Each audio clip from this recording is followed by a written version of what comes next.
Hey guys, I don't know if anybody's going to be able to hop on here live or not, but I'm in the process of meal planning for my week, and I know I posted some videos about how I kind of get that process started, but I kind of wanted to show you something new that I'm working on that hopefully will be very helpful to you.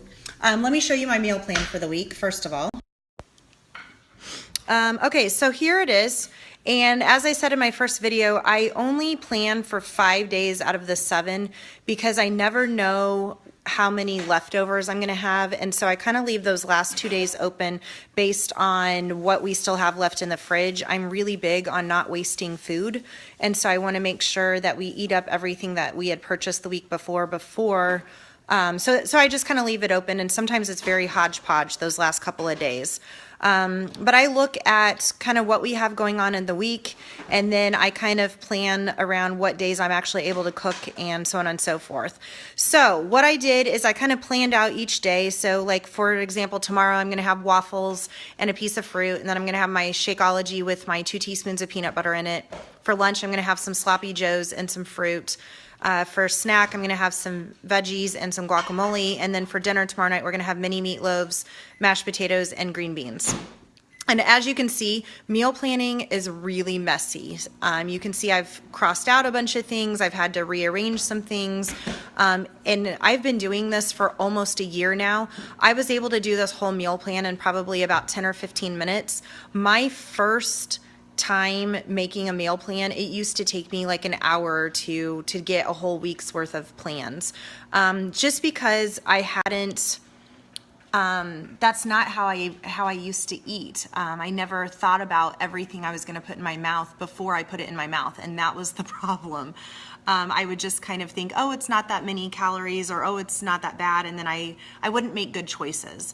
They always say your plan is your plan for success. And I find that when I do not meal plan, I do not make good choices either under pressure or quickly. I have to think about what I have to make ahead of time for the week in order to plan for that success. And you could probably tell I circled a couple of things on my meal plan. So like, for example, the waffles, I don't have those made yet. So that's on my meal prep list for this week, is I have to get these waffles made today so that I have them ready to go for tomorrow. And when I make them, I'm going to make like a triple batch, and I'm going to put them in baggies already pre-measured out in my freezer and label them with what container counts they are, so that I make sure that I know what's in the baggie and what it's worth. And then if there's a day that I need to grab something out of the freezer real quick, I know exactly how to count it. Everything else for tomorrow I already have on stock or on hand, either in my fridge or freezer, and so I don't really have to prep anything. And then tomorrow night is one of my cooking nights, so I'll actually make the dinner fresh. And then I have that same meal that we're planning on for dinner tomorrow night planned for lunch for a couple of the days that week as well. But let me show you something else that I have been working on. And that is it's kind of a resource for menu ideas. So each week during this challenge, I'm going to post a little menu like this to kind of show you what am I eating, and how does it count, and what are the resources for it.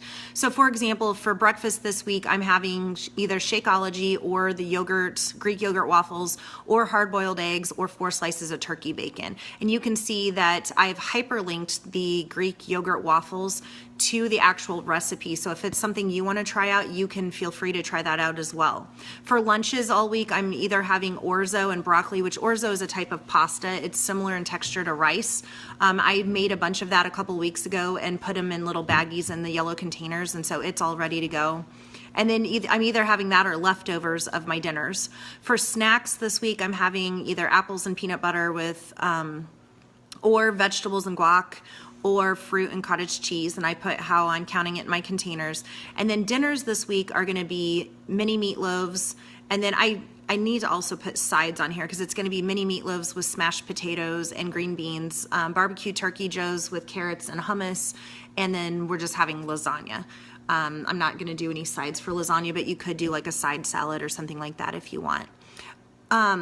I'm going to post this menu on our group page and make it so that you guys can access it. So hopefully you will be able to find some value in that. If you have any suggestions also on other things that I can do menu wise, that happens to be my area of expertise just because that's what I do all day for school. I'm a culinary teacher. And so if you have any preparation questions or if you have any cooking questions, no question is dumb. Feel free to send it our way. There's probably other people that are wondering the same thing. But hopefully this is helpful, and let me know if you have any questions. Good luck on your meal planning and make sure you plan for success. Have a great rest of your weekend, and we'll see you tomorrow, day one.